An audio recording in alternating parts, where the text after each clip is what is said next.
Hey, what's up guys? Kevin here from Canadian Card Pickers, and today we're going to be doing more of an instructional video. This is going to be for a lot of you newer collectors, or maybe people coming back into the scene after having been away from it for a really long time. And in today's video, I'm going to be covering a variety of different ways of protecting and storing and displaying your baseball cards. Or not just baseball cards. This applies to hockey cards, any type of card. So maybe you're not a fan of baseball, but this video hopefully will help you. So let's just jump right into it. So first off, I'm going to cover the most basic type of protection. I'm just going to grab a random card here, Cavan Biggio Gypsy Queen card. So the most basic protection, obviously, is none. If you want, you could store your cards with nothing on them, completely naked, like the day it was born. Oh, you can see this is really off center. You can see it's thicker there. Anyways, I don't recommend storing your cards completely unprotected, especially if they're cards you care about. In some cases, I might have cards. The cards that I don't protect are usually just, for instance, a card like this. I wouldn't protect it. It's not like this is going to be worth a whole bunch. Usually I will protect rookie cards, any type of variation card, short print, whatever, autographs, any kind of hit, and parallels and that kind of thing. But any base card, I usually just store it unprotected. But say this was a card that we really wanted to protect. The first type of protection that you'll want is this. Hard to see it, but this is a penny sleeve. Some people also just call it a soft sleeve, whatever you want to call it, but it's just a malleable piece of plastic, clear and see-through, and it's very simple.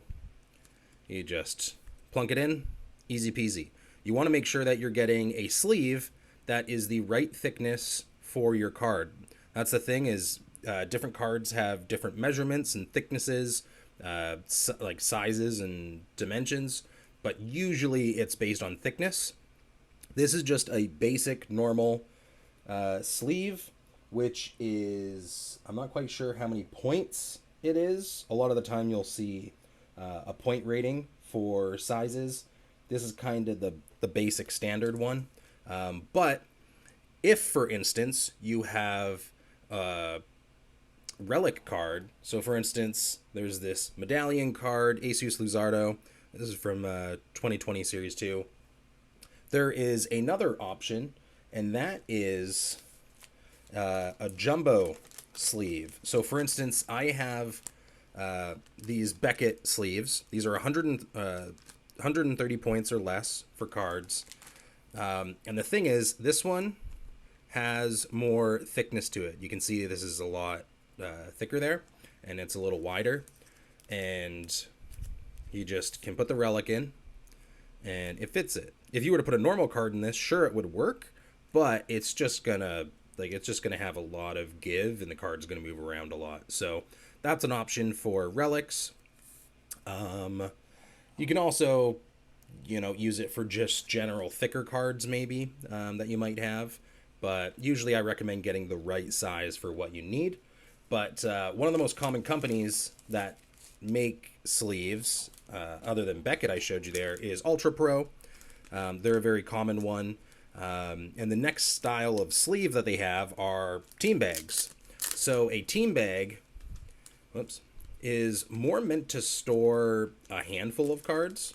And now that's stuck to the little plastic there. But basically you can fit a lot more cards in here.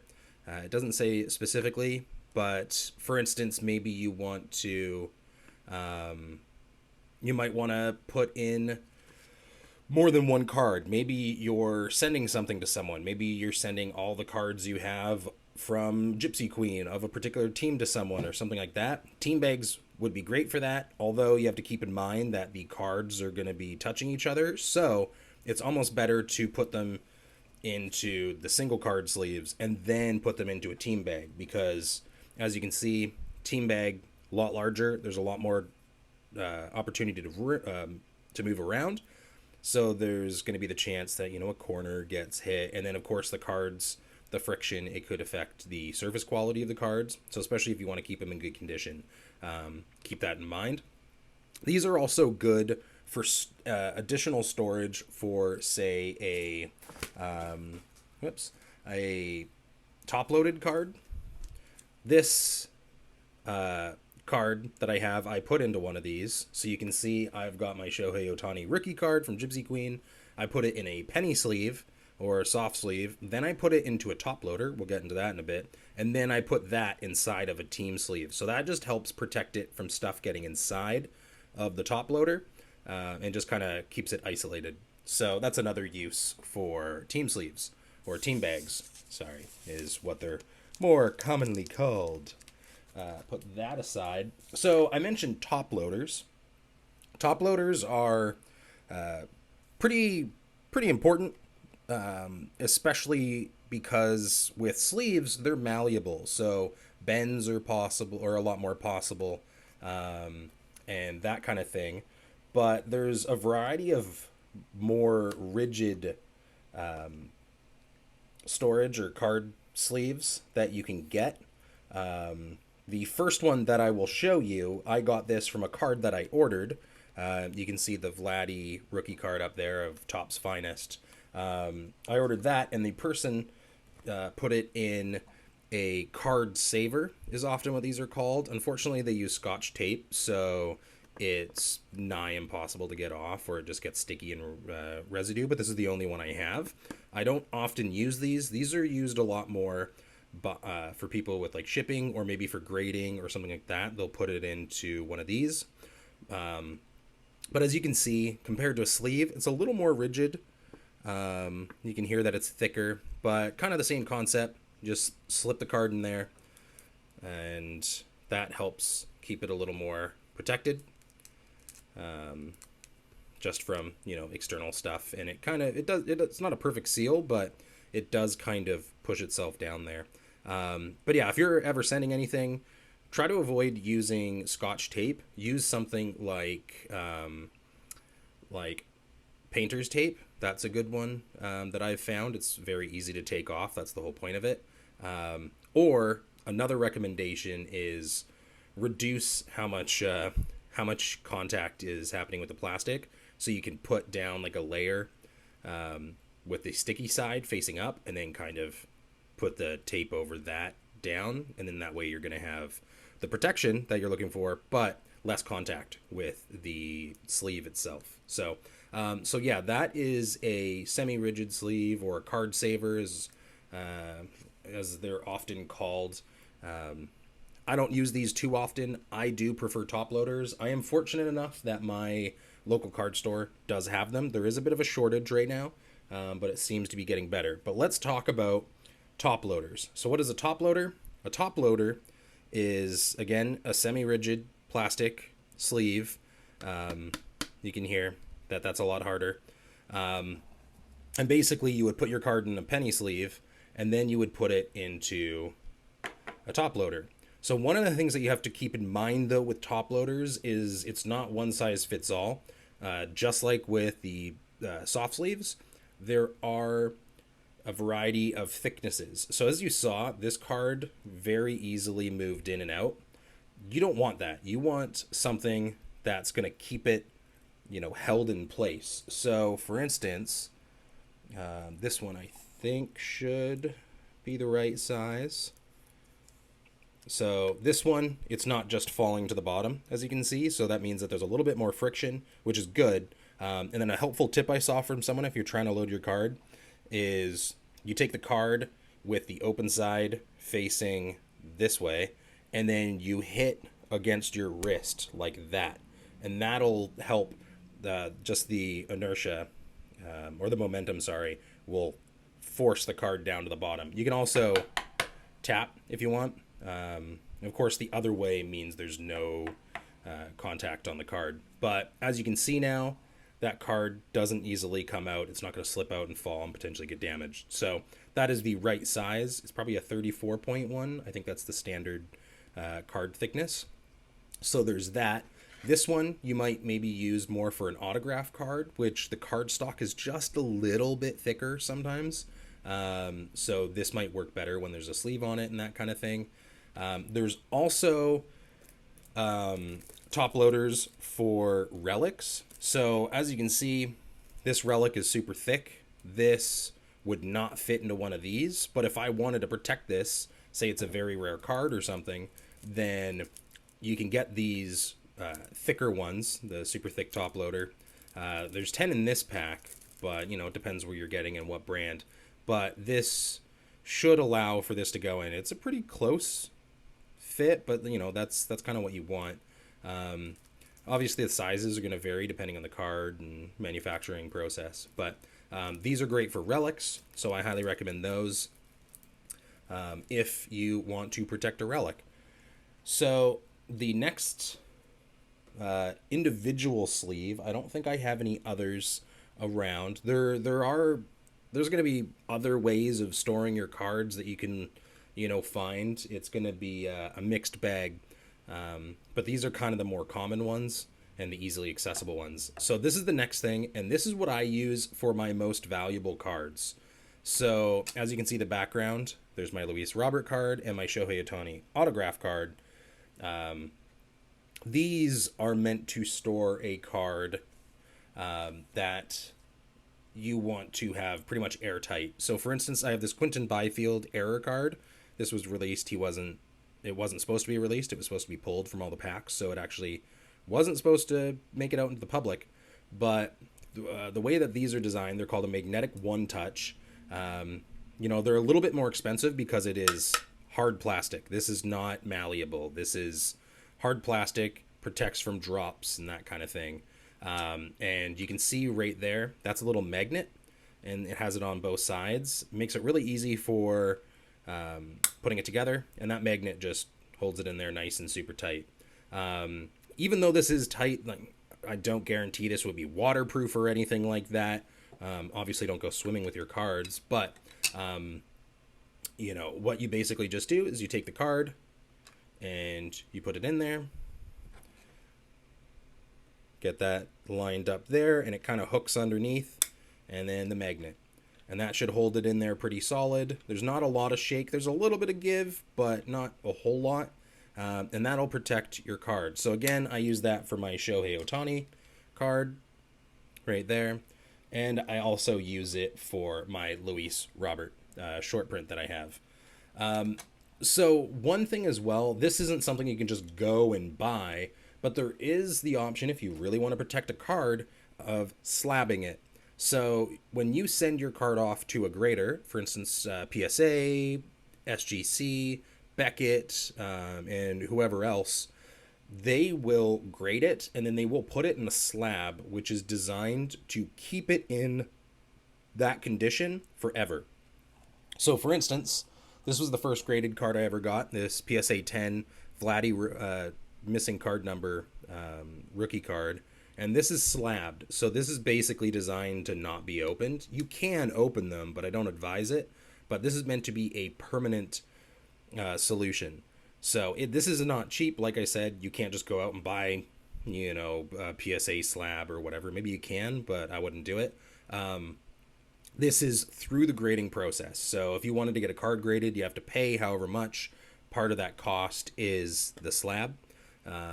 But that is a way to protect your, most valuable and rare cards, is get them graded, of course. And then the slab itself will keep it protected for a long time to come. So that's more or less what I have as far as protective sleeves and that kind of thing. Again, there's going to be others, but these are the most common that I've seen and encountered and use. I don't really use anything else, but everyone has their own preferences.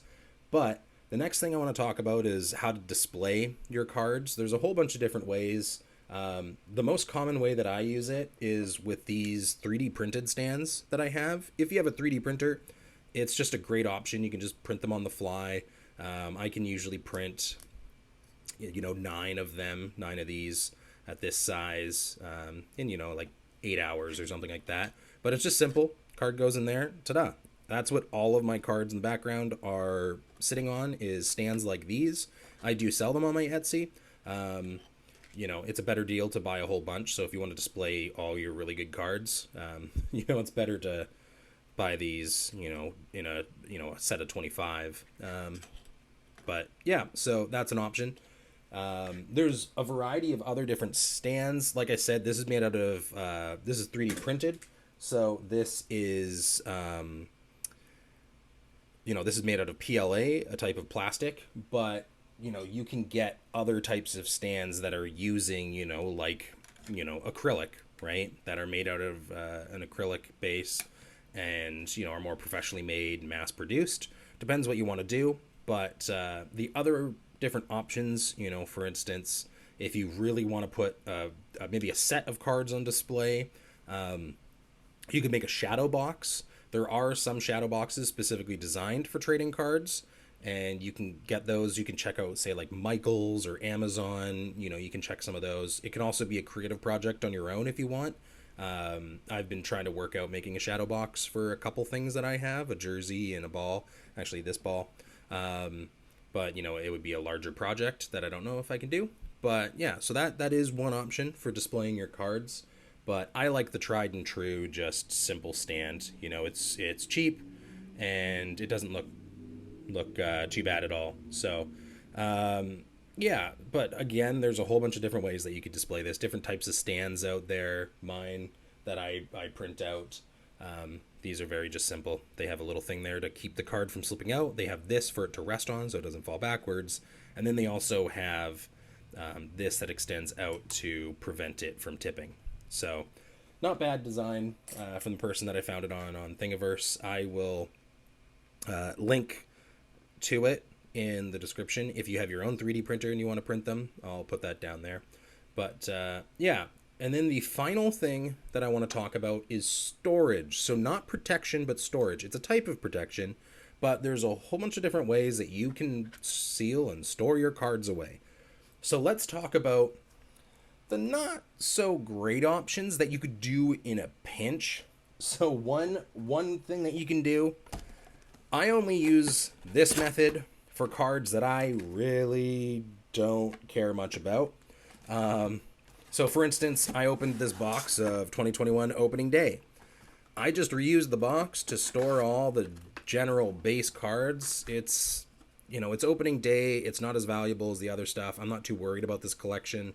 This is something that I'm probably not going to tap into or ever, want to look at or anything. So I have it stored in there. As you can hear, that's not secure in any way. These cards will get damaged very easily unless it doesn't move at all. Not the best storage option, but it's a great way to store cards you don't care about and you just need to put them away, but you don't want to throw them away or something. So there's that. The next thing, kind of similar. This was for hockey cards, but it came in a tin. So if you have a tin, that's one option. And in the case of this, it did have kind of like slots to put the cards. Obviously, these were designed for packs, so there's a lot of give in here. But I just stored these in here because it was just an easy available option that I already had. Again, I do not recommend this if you want to protect, because you can hear that, the cards get shuffled around. But it's a great option for just a random ad hoc, I need to put these in something right now. The next option of things I don't recommend, let's see if I can get it here. This is going to be a throwback for everyone. This is going to be I definitely put my stuff in that. This is the old shoebox method. So again, not recommended if you really want to protect your cards, but yeah, you can just, put your cards in here and just store them, especially if you're not too worried about the value. It's going to be heavy because there's going to be a lot of cards, but that is one option, especially, again, for cards that you're like, on. So the next thing, we're getting into the stuff that I do recommend now. So for things that you can DIY, this is something that I've been playing a bit. I mentioned I have a 3D printer. This is something that I've been looking into for quick storage options if I need it, or customizable. But this is something I 3D printed. As you can see all the layer lines. This is just basic general card storage. So, for instance, I made sure that the length and depth and everything would fit my cards. I also made sure that it was thick enough to accommodate sleeved cards. But, the cards can just go in there. I do also have, I don't have it handy, but you can 3D print dividers that you can use to separate different cards. Maybe you want to separate it by set or something like that, or player or what have you. So this is an option. This is a mixed one. This, 3D printing costs money. I could probably print, I'm going to say, what was it? For one of these, I can't remember how many grams it was, but basically you buy 3D printing material in kilograms, and then, I think this was about 103 grams, if I'm not mistaken. So, it's like $30 Canadian for 1 kilo of PLA. So you're looking at about, I can't do math right now, 30 divided by 9. So, why can't I do math today? You're not getting a lot as much as you would think. So, yeah, so that's one option. But yeah, so you can do that. I modified this, and the way that I sliced it, I made it so it was like a 3-stack. So what I just did is I just moved the models close enough that the printing would actually have them adhere together. You can see this is not the greatest printing on that side. I don't know why there was not super great. It all depends on the printer. But so this is more meant to be like, more cards, have them stored in here, and not have to have a bunch of things I'm moving around. Like I just have one piece for 3 of those. So this kind of works for my needs better. So that's an option. Great thing for storing rookie cards, that kind of thing. You can always have one, section be for a team or for a specific player, a type of insert, whatever you want. Great way to organize things. So that's one DIY method. You can also do the same thing using cardboard even. You could make your own and just use like hot glue to have them stick together. And that's a very cheap, affordable option, especially if you have a lot of cardboard lying around or something. Speaking of cardboard, the next thing, again, this is recommended. This is not DIY though, is you can get just cardboard boxes. So these are usually pretty affordable. From my local card store, Pastime Sports, it's a really good option. They're really cheap. You can get these or even more complicated ones. Like this is a small, short one. But it just, the way that it ships is it just flat, and then you have to kind of bend it and just fold it. Oh, here we go. Here's the divider I talked about that I 3D printed. Didn't work super great, just because it's so thin. But yeah, so you can just put your cards in here, close it up, and then has the little flaps that you can push in. Sometimes you'll get like little folds or whatever, but it's a cheap, affordable, and convenient method for storing cards. I've used this for just like a lot of the cards I have. I've got bigger ones, so there's that smaller, lower count, but you can get larger counts. So for instance, this is how I kind of organize like, just the full series that I have. Flip this around this way, and you can see obviously this is longer, fits way more cards. That's actually Pastime. That's who I get my stuff from. You should check them out. But yeah, so this is where I get, or this is where I put like a lot of just like the duplicates and all that, just because throwing it away doesn't seem appropriate. So that's a larger, higher count one. And then finally, or along that line, is boxes. So you can get those, but you can get larger ones that actually have like a lid and stuff. So this is a graded container, but I wanted something that was more like a box for storage. So I can show you here, got a graded card. It just goes in, you can see this, and that just holds it in. So if you have a whole bunch of graded cards, this is a great way to store them. And then you've just got the nice convenient lid that you just plunk over, and of course that falls because I only have one. So, but my hope is sometime down the line, I can get a lot of these cards that you guys have seen me get. For instance, the Luis Robert, the Shohei Ohtani. I don't think I'm gonna do. It's got a bad corner that I think wouldn't grade especially well. So I might just leave it raw. We'll see. I might take it to someone who knows a lot more about grading and just be like, what do you think? Would I get a bad grade on this? I don't know. Or maybe you guys would know better. But yeah, so those are a lot of those options. And then there's one more option. And again, this is going to be, this is a traditional method for storage. This one I would say is for people who are like set collectors. So if you want to complete a set of cards, like if you want to complete Topps 2021 Series 1 and 2 and the update that comes out, this is a great way to do that. And that's just a binder. That's just a simple binder with these sleeves. So I started doing this. Oh, I see Tanner Roark, and it's hard. But I did this because I was originally just collecting Series 2. And then I started to get into more things and recording. But this is a great way to store these. You know, you can sort them by number. You can see I put the numbers there to coincide with the particular card number and everything. But this is a great way to store for a set. So that's what I recommend if you guys are like, oh, I want to collect all of this player or all of this card, and there's a lot of their cards. Binder is a great way to do that. And you could just get any binder, really. Other than that, there's not really any other storage methods that I really recommend.